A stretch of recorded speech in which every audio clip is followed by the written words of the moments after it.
Hey there, history buffs, and welcome to this episode of the History from the Homestead podcast. I am your host, Thomas Carroll, and joining me today is Kaylynn Howard from the Mount Rushmore. Kaylynn, welcome. Thank you. I'm very happy to be here. So tell us a little bit about yourself, real quick, and then we'll just dive on in. Sounds good. Here at Mount Rushmore, I am one of the lead park ranger interpreters. So I'm a permanent year-round employee here, and I get to help schedule our frontline staff carrying out the daily duties and all of our interpretive program for our visitors to enjoy. And I love the opportunity myself to get to hop in and give programs to the visiting public as well. Excellent. Mount Rushmore is a pretty well-known park, but kind of before Mount Rushmore isn't exactly as well known. We're talking way back to Native Americans, which we're going to cover briefly before we dive into how it was made.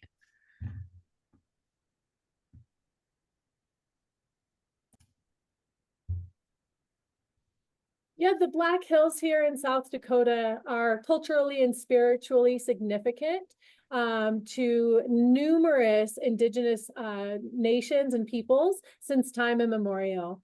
And so many indigenous people continue to practice ceremonies in the Black Hills and consider this to be their ancestral homeland. There are many different emergent stories to different tribes that exist here. And here at Mount Rushmore, present day, we do have ongoing work with 21 different associated tribal nations. And that's great to keep that because they were the first ones here well before us. But there was lots of treaties, lots of wars and stuff, but we're going to save all that for another show, hopefully, because we could probably talk about that till midnight and not get to where we're at. So we're going to focus today on Mount Rushmore itself, which is, I've never personally been there. I hope to one day. But actually, I got the idea for a show. If a guy from work was just visited there a couple weeks ago, and I said, I got to do a show about that. Come out for a visit. It's definitely touches a lot of people and innumerable ways that come and visit. This place means something different to everybody. This, where did the idea to carve it come from originally, anyway? Yeah, the idea actually came from South Dakota state historian Doan Robinson. His idea was simply to bring tourism here to South Dakota. He was a very proud South Dakotan, and he thought that everybody should come from all over to see what this special place had to offer. And especially during the early 1920s, as the automobile was gaining popularity and this idea of that great American road trip, people were heading west. A lot of them were heading out towards the most famous national park, Yellowstone. And he thought that they should have something to stop and see along their way here and spend their hard-earned dollars touring around the Black Hills of South Dakota. So he came up with this idea for a mountain carving here in the Black Hills. But his original idea was not on this mountain, and it was not presidents. His original idea was actually to carve Western heroes in his mind, different personalities from that, Western era, such as Lewis and Clark, Buffalo Bill Cody, Chief Red Cloud, and Sacagawea. So the likes of those folks he really wanted to put on display here. Interesting. I didn't even know that. I always thought it was just the idea for the presidents. That's interesting. How was the location chosen? Yeah, so Doan Robinson's original idea was to carve the Needle spires out along the Needles Highway in Custer State Park. And so he had that idea, and that's where he thought that they should be carved. These Needle spires, they're quite magnificent to see, and they are incredibly old, but they are a sight to behold. So he thought those would be the perfect places to carve in the round these people's figures. And he was not a mountain carver, nor was he an artist himself, so he had to find one. And he landed on a gentleman by the name of Gutzon Borglum. And Gutzon Borglum came at Doan Robinson's invitation to the Black Hills. And as they were touring around, Gutzon Borglum soon discovered that those needle spires were not going to be good for carving because of how old they were and how eroded away they already were. And so he said, you know, in order to carve mountains, I have to apply dynamite. And if I put dynamite on these needle spires, they will crumble. So they continued to scout around in the hills until they came upon Mount Rushmore. And that's how Guts and Borglum decided that this would be the mountain. Doan Robinson, you know, was very on board with that idea. And they went ahead and went through the process of getting permission from the United States government to carve this mountain. For a little perspective, how tall are these carvings? You know, Yeah, so to give you an idea, George Washington's face from the chin to the top of the head is 60 feet tall. And the shortest head is President Roosevelt at 58 feet tall. poor Roosevelt, he's the small one. Yeah, and that's just the faces. You know, that's not the whole mountain. The mountain is much higher than that, and you know, it sits quite a ways above, for lack of a better word, above the ground. You know, mountains Yeah. obviously don't go straight up, but you know, they're considerably high up, and it's quite fascinating how they did it. Yes, yeah, I'm happy to talk about the carving process if you'd like. That would be great. That was where I was, the direction I was heading, and how they did it. Yeah, I mean, it takes a lot. It's not like a canvas that you can just start painting upon. And so Guts and Borglum sees this mountain, and it was ideal for a couple of different reasons. One, it had enough of a flat granite face that he would be able to carve, unlike those needle spires that were pretty thin and eroded away. And additionally, one reason that attracted Guts and Borglum to this mountain in particular was that it faces southeast. So it does get the best rays of sun from sunrise all the way throughout the day when the sun sets. And so he thought that would be the perfect canvas for a place like Mount Rushmore. And so to get started carving a mountain, you kind of have to know where to go, what you want to do, and it's going to take a lot of precision. And before Guts and Borglum came here to carve this mountain, he already got practice down in Atlanta, Georgia, on a project called Stone Mountain. So that's kind of where he learned the craft of mountain carving. And I like to think that he came here and perfected that craft on Mount Rushmore. And so over his time here, he actually created 9 different scale models that he would use in order to take measurements off of, translate those up onto the mountain so that the carvers were able to make those, all the carvings that were required, all that work that was necessary. Pardon me. And it was really important because the granite here is called Harney Peak granite. And it really, the density of this granite is really good for carving. It will hold that form. And so how he kind of got started was creating that sculpture or that scale model, I should say. And then he had this idea where there would be winches attached to the top of the mountain. Attached to those winches were these thin little chairs called bosun chairs. And workers would very daringly get in those chairs and basically be lowered over the face of this mountain, suspended hundreds of feet in the air. And so it takes a lot to be able to learn how to do this. One thing that Guts and Borglum used, one technique he used was paint and measurement marks on that mountain so that people knew where to put those first initial, that first initial carving and those jackhammers in right away. And so he used a pointing system. And so on top of his scale model, he had basically a protractor on top of the head, the arm came out, and down came a plumb line and the plumb bob. And so depending on what feature he wanted to carve, he would take that measurement on that scale model, jot that down, that would be translated up the mountain. Oftentimes there would be paint on the sculpture to identify what needed to be drilled and how much dynamite needed to be used. So in order to carve a mountain, dynamite's going to be a really good friend to Guts and Borglum. Over 90% of Mount Rushmore was carved using dynamite alone. So that was the first step into how do you, take this huge granite mountain and hew out the faces of four very significant men in our Yes. nation's history.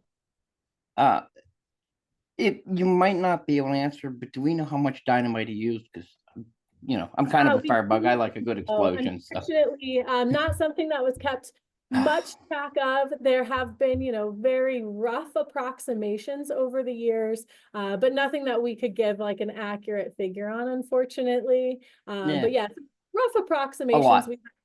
It is estimated, but that 450,000 tons of rock was blasted off of Mount Rushmore. Ooh, that's a lot. Yeah, Now, they got within 3 to 6 inches of the finished product that we see today just using dynamite. as I say, because you can still see all the rubble and everything at the base from where it has, you know, been blasted off or chipped off or chiseled off or however.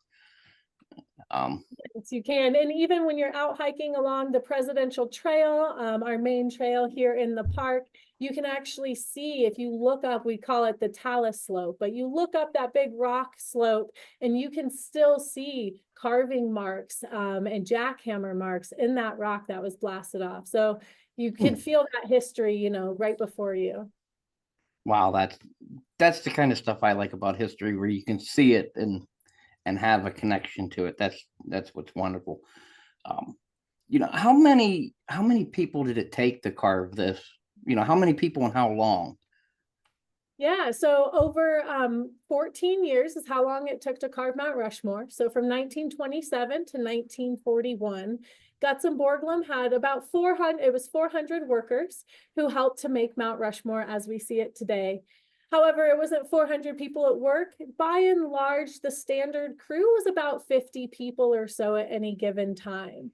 And so these workers, many of these men were actually miners by trade. They had been used to working mining claims hundreds of feet underground, and Guts and Borglum put them to work hundreds of feet above ground. And now, was the work done? Was it done year round, or 'cause the weather up there can be pretty hateful wintertime? So did they take winters off, or did they work year round? It would depend. So when really harsh winters would come, the carving could stop for a time. And then as well, funding lapses made work stop. So actual carving time, we do consider it's actually about 6.5 years of carving time, given lapses in funding and harsh weather conditions. Oh, that's incredible. Um,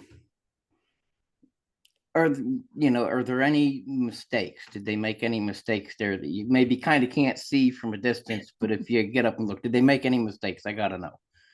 I wouldn't necessarily say mistakes, but when you're working on a mountain and you don't entirely know all of the rock that runs through a mountain until you start blasting, that's when you find discrepancies and different things that require change.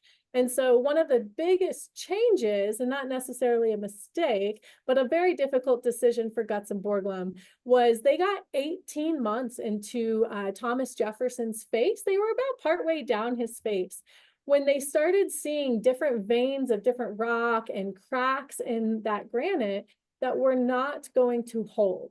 And so Guts and Borglum envisioned this being a sculpture that lasts for thousands of years. This granite here erodes about 1 inch per 10,000 years. So when he was carving down, they got 18 months into Thomas Jefferson's face. He saw different things in that rock that he just knew Thomas Jefferson's face might fail in a few hundred years. And he's not making a carving for hundreds of years. He's making a carving for thousands of years. So he made the very difficult decision to blast Thomas Jefferson's face off of the mountain. So it was originally on the other side of George Washington. And from there, he put it just on the other side. He had to make another scale model. All in all, he made 9 of them. And he had to make a different scale model and readjust and put Thomas Jefferson where he stands today. But the trouble with Jefferson wasn't done. As he started carving into Jefferson's face where its location is today, he saw a vein of rock that ran through his face. And if Thomas Jefferson were looking straight ahead, like we see the other presidents' faces, well, that rock would have run right through his nose. He did not want to have an American Sphinx, if you will, with that nose falling off. And so he decided to tilt Jefferson's head up as we see it today, so that that rock would run through his cheek and down through his lip. But a piece of that vein was actually rose quartz, and he didn't necessarily want that to make Thomas Jefferson's lips look weird. And so he had this piece of quartz in his top lip. They carved it out. They took a big chunk of granite, carved it to be that same shape, and they simply put it in his top lip, and it's held there today by gravity. Well, how about that? That's interesting. I never knew that. Yeah, fun fact. Some of Yeah, our I rangers mean, say Jefferson had a lip job. Don't know about that phrasing, but he definitely had some work done to keep his face as it is today. I mean, would you call that plastic surgery, or what do you call that? Because it's Rock and surgery, I yeah, guess. perfect. um, why were those four presidents chosen? Because there are lots of options they could have had. So many, yes. And so it was Gutzon Borglum himself who convinced Stone Robinson to change that idea from Western heroes. And the reason he wanted presidents is because he wanted something more universal that all Americans could come and enjoy and really be inspired by. And his idea was he only wanted to represent the first 150 years of American history. And so with that, he chose these four presidents. And he chose Washington for the birth or the foundation of our nation, being our very first president. He chose Thomas Jefferson for the expansion of our nation through his purchase, the Louisiana Purchase. He chose pardon me, he chose Abraham Lincoln for the preservation of our nation, holding us together through the Civil War. And lastly, he chose Theodore Roosevelt, not for what most people would guess, not for his conservation efforts to the national parks or public lands, but he actually chose him for the development of our nation, from his determination in building the Panama Canal and finally connecting both oceans together. And so that's why those four were chosen to represent our country up there. That's really interesting. I always thought Teddy Roosevelt was up there because of his conservation. Yeah. They're wrong again. And I will say he was actually one of the more controversial picks to go up there. Nobody seemed, really to bat an eye at the first three presidents that were chosen. But Theodore Roosevelt brought some interesting comments from the public. Because Roosevelt had only been, dead less than a decade, people said, he hasn't been gone long enough to know what his lasting legacy on this country is. Why would you choose him? But Gutzon Borglum, he knew that he was the right pick to go up there. I would say his legacy handled pretty well for as far as conservation and everything. That's interesting. It's almost like you're saying, he hasn't been dead long enough. Poor guy. He should have died years ago. Then maybe we'd put him up there. So, well, let's talk about Mount Rushmore today, because the beauty of the National Park Service and everything, there's more than just the land to go see. There's always programs. There's, volunteer programs and stuff. So I thought it'd be a good chance to talk about those, because they're very important to keeping these historic sites alive and well. Yeah, we're very happy with what we're able to offer the visiting public. We do welcome, last year was over 2.4 million visitors here to Mount Rushmore. And so with that, we want to ensure that we're having lots of opportunities for our visitors to experience this special place. One of our most popular things is our evening lighting ceremony. So from Memorial Day until the end of September every year, we do have every night is our evening lighting program. That's a 10-minute ranger talk down in our big amphitheater outdoors. After that, it's a 20-minute park film. It concludes with the sculpture being illuminated, and then all veterans, active duty, and Gold Star families are invited down to the stage where they are honored in front of all of our visitors for their service to our nation. And then we lower and retire the colors for the evening. So it's a very special program that has been such a highlight here for so many visitors over many, many years. So that's every night from Memorial Day to Labor Day, and then daily in the summertime as well. In that same time frame, we go into October as much as staffing allows. We do have daily ranger programs. So those are 30-minute programs that happen, periodically throughout the day. And so all of those topics vary. Each of our park rangers here, they do their own research and pick different topics and themes that relate here to Mount Rushmore. We also are very excited to offer cultural programming from Lakota artists and historians. And so we do 7 days a week. We have Lakota hoop dancers who come, and on our Grand View Terrace, our main viewing terrace here in the park, they do some hoop dancing for our visitors to enjoy. They share some of their culture and the history of hoop dancing and the significance of the Black Hills. We also have our Heritage Village as well, and we have cultural interpreters out there who get to share the history of this place, the history of Lakota, Dakota, and Nakota people, and what the significance of not only Mount Rushmore, but the Black Hills as a whole to their culture. And then lastly, one thing that we have open in the summer as well is our Sculptors Studio. And that is a historic studio that Guts and Borglum worked out of. And on display in there, we do have the last scale model used to help carve the mountain. And when that's open at the top of every hour, there are it's a 15-minute ranger presentation over the carving process. That's wonderful. And I encourage everybody to volunteer for whatever volunteer programs your nearest or local National Park Service has, because they're part of the reason why we have what we have. So, and go help out as much as you can. Yeah, and if I may, I just want to share too, we have some exciting projects we're working on for visitors coming soon. We have our stone hoop garden that is put together with consultation from our tribal partners, and that will be completed by the end of this year. And then next year, we have 2 new park films are debuting in the summer of 2025.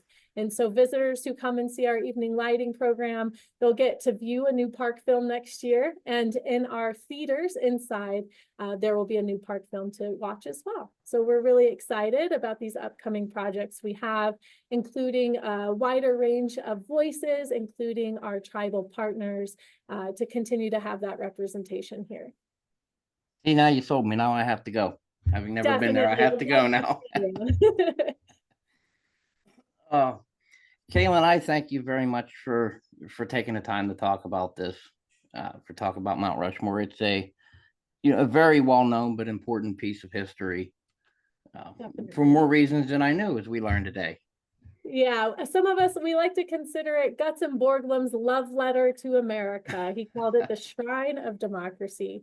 So it's a very special place to him, and it's a special place to a lot of people who get to come and visit and experience it. Yes. So everybody make sure you go. And I thank you again very much for talking to me. Thank you.